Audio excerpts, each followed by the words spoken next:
Hey, what's up? We're Life Without Pants here with another Path of Exile video, and in today's video we're continuing our science series. So we're checking out what, there's another Delirium farm I really wanted to do. The last one was a little bit, I know, it was a bit spiky, it was a bit disappointing. I kept getting harvests in there, which you can't really do much with. Expedition is tough if you're racing against Delirium Fog, so I wanted to change the farm a little bit. So this is what we came up with. And so we take this breach wheel over here, something I already stopped doing. We're a couple of maps in already, and I already stopped breaches opening super duper fast because it's a little bit too fast almost. We're blocking off rogue markers because I don't want to sell contracts. We're blocking off metamorph and ominous silence because we're using Deli Sextants. We're taking this Legion chance wheel. We're coming over here. This tree is super scuffed. We're coming over here to the breach wheel for gatekeepers, and we're going with Chayula because just more profit. We're taking this Legion wheel over here. Let me just zoom in a little bit. And then we're taking emblematic with the bottom part of this wheel here. So we don't really care about the emblems or splinters dropping as emblems in the map because it's not that profitable. It's much more profitable to have an 8% chance for an extra legion. Way better. We are taking Eye of Invasion over here, so we're getting lots and lots of breach chance. We're getting the breach bosses defeated in your maps have 12% chance to drop a breach stone. We're taking Constant Battle over here, and obviously Maraketh, because if we're going to drop some Legion Splinters, then we want them to be Maraketh ones. We're taking Flash Breach to make them open, and the breaches open and close a lot faster. And we also took Power Struggle. Now, I started off without using Power Struggle. I honestly thought I actually had it on, but then once these two nodes proved to be like the 16% increased speed for opening and closing breaches, man, they open fast, and man, they close quick. And you feel like maybe I could have killed a few more monsters in there. So then we're also taking Pillaged Treasures, which is holy guacamole. This is a very big node. And logistical support as well. We're taking the Otherworldly Artifacts breach wheel with the left-hand side of it, so we get extra monster density. We're taking the the Delirium Wards types in your maps gain +1 to count on map completion. So that means it's very important to kill a boss because you get +1. And sometimes from Delirium you get, I think from this Delirium wheel, you get, 3 additional reward types sometimes. So you just start off with 4 rewards. And then if you kill the boss, then that's 4 extra rewards. It's pretty big. We're going with the increased stack size of sim splinters found in maps as well. And then, we're taking this deli wheel over here and this deli wheel, or the deli horns rather, and then the deli wheel over here. And then we're coming down to block harvest and expedition. And it's a pretty nifty farm so far.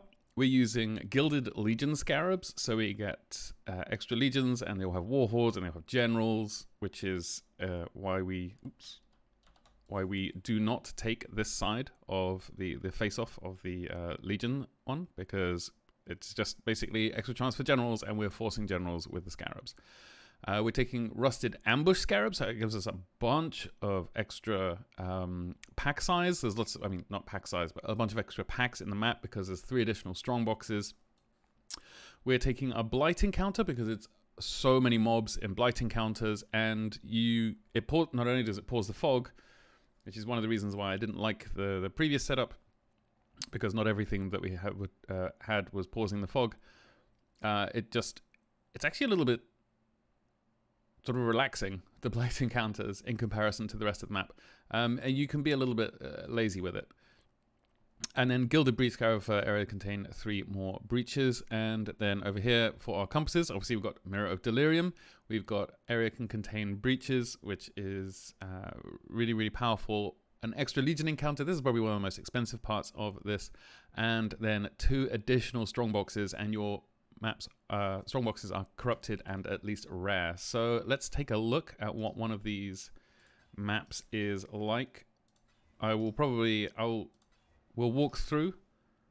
I've just rolled my maps with just pack size, things that I can deal with mod-wise, so I don't have reflected elemental damage on there because it's a largely elemental build. And just chiseled and alked them. I haven't evolved them. And we're just going to chuck these Scarabs in. We're taking Breach on the device. This is currently what it looks like. We've not done a full set of these yet. I'm doing 48.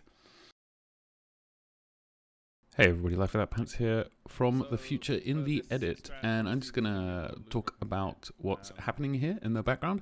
So obviously if you're taking Ritual, you want to do as much content as possible to get all that stuff inside the Ritual. So the Breach that we're popping here, we're doing that so that there's Breach monsters that get killed inside the Ritual area. We're gonna also be doing the same if we find Legions as well. It's pretty juicy. It's a pretty juicy map. Whilst we only have 35% increased pack size, I think that's still pretty decent considering we haven't viled these maps. We haven't used any pack size shenanigans on the tree. No growing hordes or grand design or anything like that. No base increase to pack size. We obviously, if you see strong boxes, getting sucked into the sanctum here, but if you see strong boxes inside your rituals, obviously you want to do those as well. Getting all these mechanics at the beginning can be a little bit of a shame for your delirium fog, but this is just the general gist of it. You just try and do as much content as you can. In the previous strat, we were getting...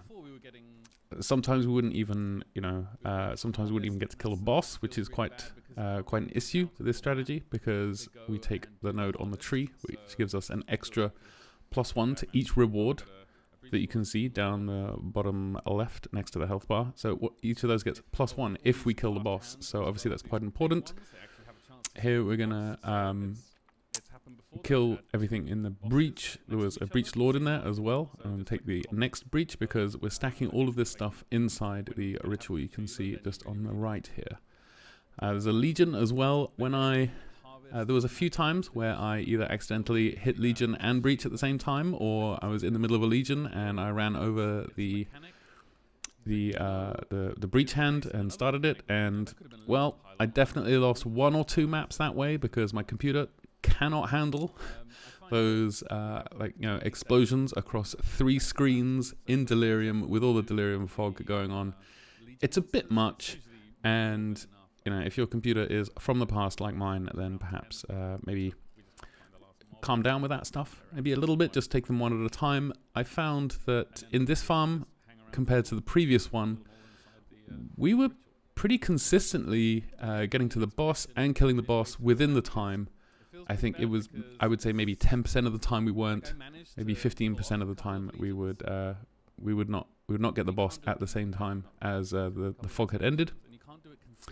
So we killed all the most of the Legion stuff. Sanctus Vox, always a bit of a difficult guy to kill. Oh, this is a liner actually, but yeah, Sanctus Vox, because we get Maraketh a lot, we get Templar a lot. Sanctus Vox turns up and he's a bit of a difficult character to kill reliably. There's some graphical glitches here that were introduced in the new patch, which is a little bit of an issue. I wasn't too upset when we eventually rolled off this strategy, but this map is a pretty decent overview, I think, of exactly how it looks. Now, there's some things that I have learnt from doing this. Mostly the importance of chaos resistance and how little my computer can handle all this stuff. So taking this breach node, and then I think I popped one of the strong boxes as well. But getting those the reward stacks is great, but I don't think most of our loot comes from those rewards. Obviously the splinter stacks, I think simulacrums are around in between 30 and 40 C at the time that we're recording this, and the time that we ran this strat as well. But you'll see that all in the loot breakdown.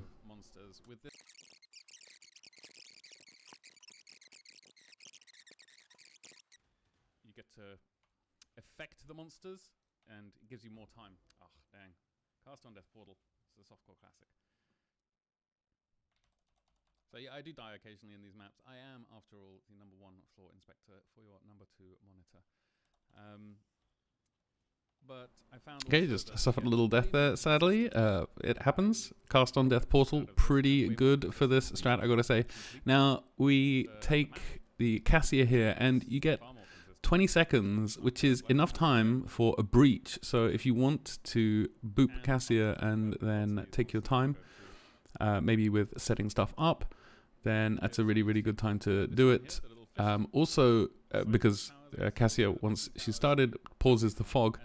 But also, these fisting towers we're taking here, these, I think, seismic, towers, they can really, really help if you don't have immune to seismic mobs. Every other mob, if you get those, like, I don't know, level 3, don't upgrade them to level 4, but if you take level 3 seismic altars here, or altar towers, and then maybe put an empowering tower in the middle as well. Oh, another death. But put an empowering tower in as well, then it freezes all the mobs pretty much where they are. So it buys you a lot of time, basically. So you see the ones running through here, those are the seismic ones. And we're just going to zoom forwards in time until the end of the map, because pretty much we're done here.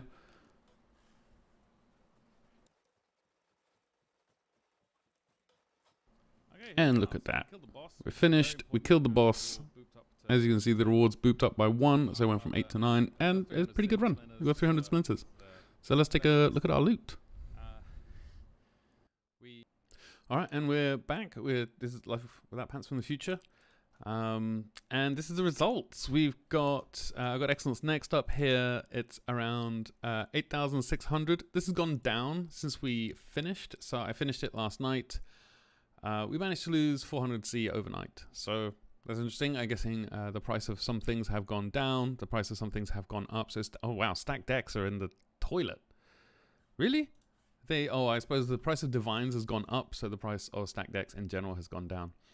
Anyway, so this is what it looks like. We pulled around Excellence Next now is telling us, so I'm going to do it based on the price now. So Excellence Next is saying 8,600. So divided by 48, that's 180 chaos per map. When we started doing it, we were making roughly 220. By the time we finished, it was 200, and then I went to sleep like an idiot, and now it's 180. So this is, we got a lot of raw chaos, a lot of alchemies, just infinite number of alterations. We got jewelers. I'm going to convert all these into fusings.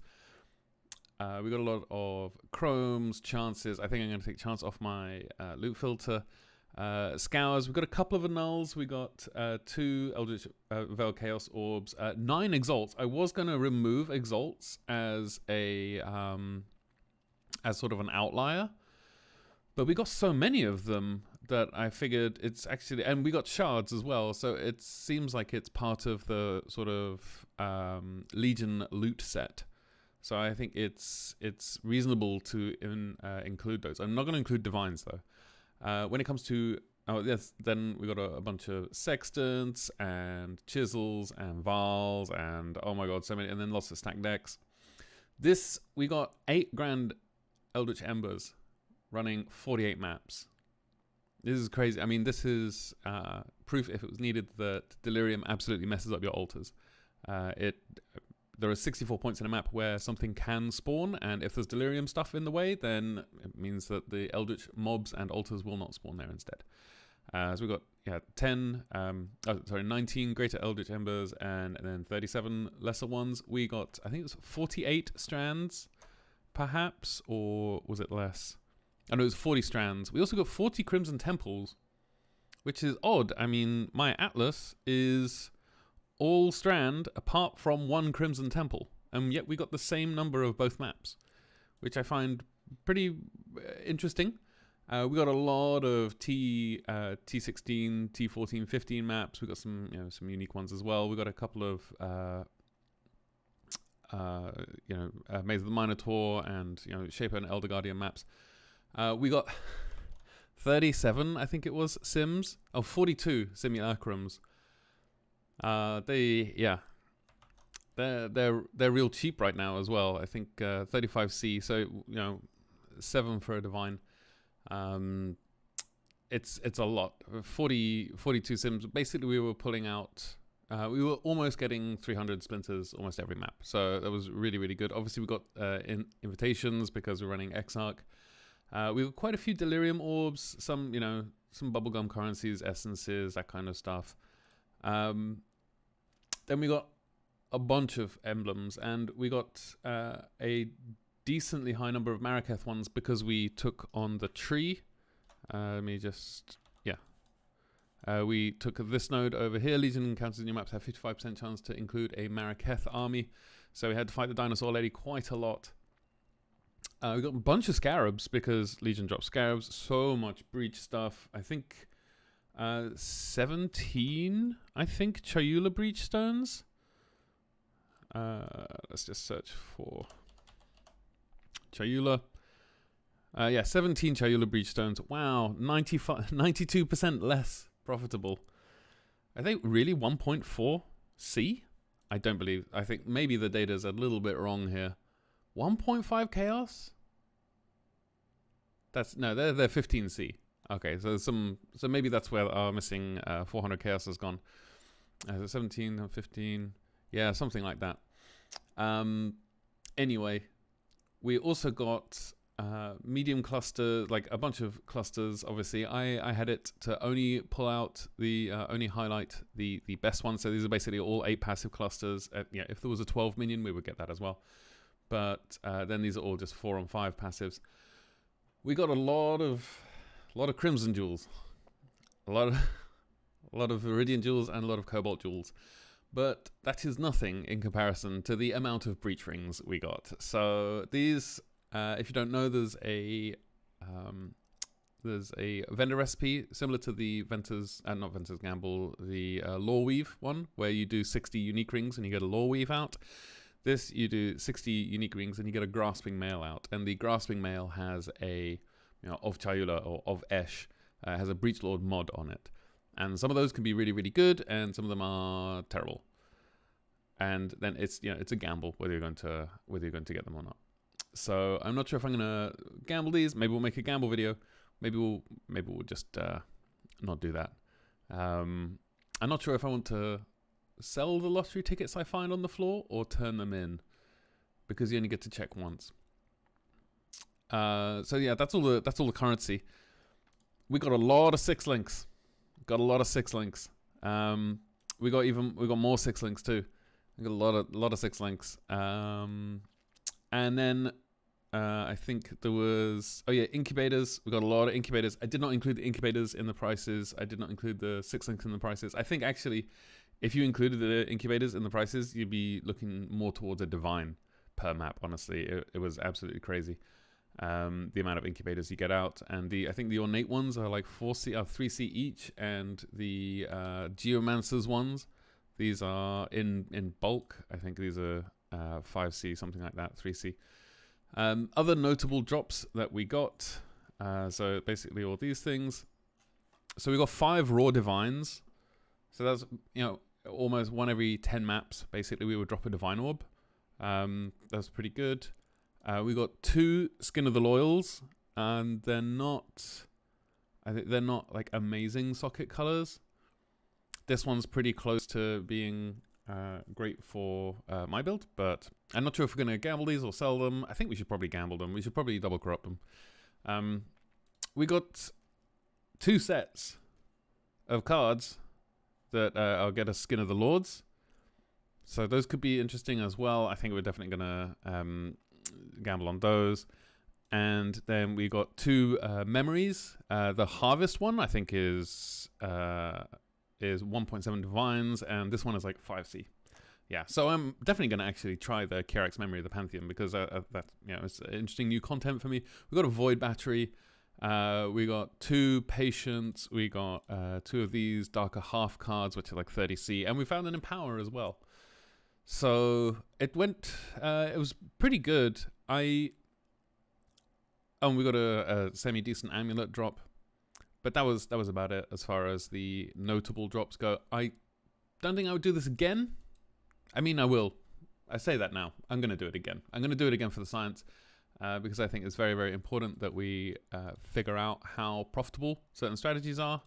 And obviously I don't want to include any of these things in the stats because I think it's, you can't expect that you would drop. I think, honestly, you could expect that you would drop a number of Skin of the Lords cards, but I didn't include any divination cards in this data because I don't think it's a useful thing to do. And I think it skews the data too much. The Astromentis we got was, not terribly rolled. I think there's probably like 30C or something, 40C. But yeah, this was all the stuff. I'm going to start, actually playing the game now.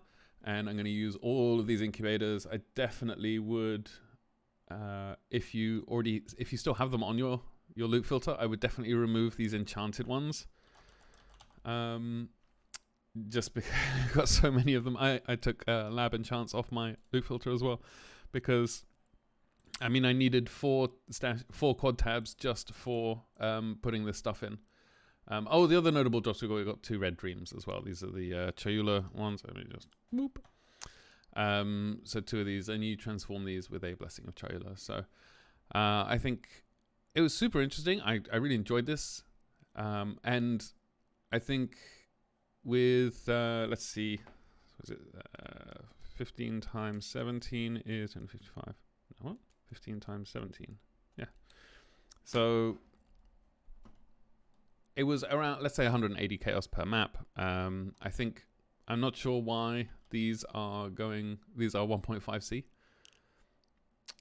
Really unsure about that. But these things, obviously these sell a lot. These sell really well in bulk. These items are not counted in the, and these either.